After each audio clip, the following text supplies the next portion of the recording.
Hi everyone. It's been a while since we've spoken, and I thought I'd throw out this really short video. It's a trick for LaFolia. Now, there are several LaFolias. I personally own one it's arranged by Leopold Auer. I have another one by Albert Spalding. But the one that I hear in America the most is the one from Suzuki Book 6. And on the second page of that, you have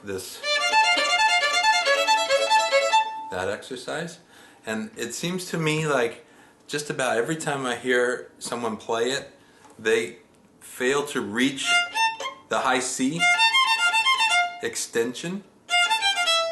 So we're talking the second page, and I'm going to give you a trick on how you might be able to reach that extension. Okay, first of all, you don't want to injure your hand when you're stretching to these notes that are beyond the position you are currently playing in. So if you think about your 4 on the E string, a regular 4 playing a B, in this situation we have to move up an extra half step and play a C. And you can't shift the first time you do it because you're playing a low 1, which anchors your hand. Okay, so what can you do? Especially if you're dealing, say you or your student or a friend of yours or whoever is very young with a small hand and you can't reach it. What can you do? Well, there's something you can do with your thumb that can really help. And that is to bring it just a little lower while you play this exercise. Bring it down here, but then we'll get the rest of your hand a little higher or up and over. I had this teacher at Eastman, her name is Catherine Tate, and she used to say, get your hand up and over the string, and this knuckle here she wanted to be up and over the edge of the fingerboard. So not down here reaching, this would be for any 4th finger, not reaching, but up and over, so you'd have this.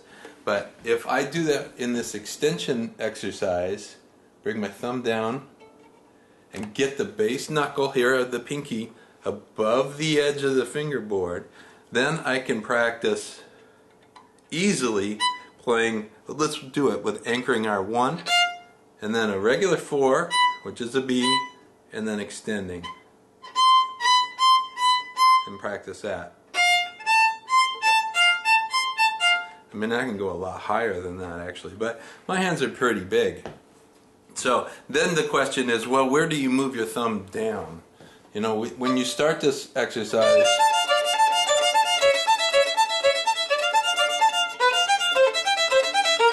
right here, do I suddenly do that? Well, I can, and if you practice it, you can practice that timing. Or before you start this section, the top of the page, you could bring your thumb down. I've heard some teachers say that it's good to roll the thumb to the back like that, and that angles your hand. And you can experiment with that. For me, it's best just to make a little shelf here. I don't squeeze it, but I do close it a little bit, and that gets my thumb underneath. Have you ever seen Itzhak Perlman's thumb, how it does that? Some people can't do that funny looking thing, but that can really help if you bring the thumb down. And also, I almost always maintain contact here on the side of the first finger through 3rd position. If you really struggle here, you can bring it above it and have that look. Okay? So practice your contact point with your pinky, a regular contact point. I still aim for the inside, that's the ring finger side of the 4, not the back side. So I practice hitting the inner corner, and some of you may struggle with that.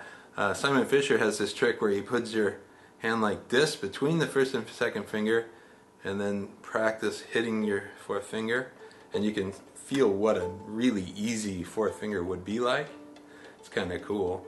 You might practice then hitting your contact point, making that groove in your finger, then bring your hand back to your regular position and hit that same spot. Okay, so practice this in different manners, but don't strain your hand reaching out for this extension. Okay? I hope that's some basic idea that will help you reach your extended 4, the C, the high C in the LaFolia bass 2. Okay? Good luck.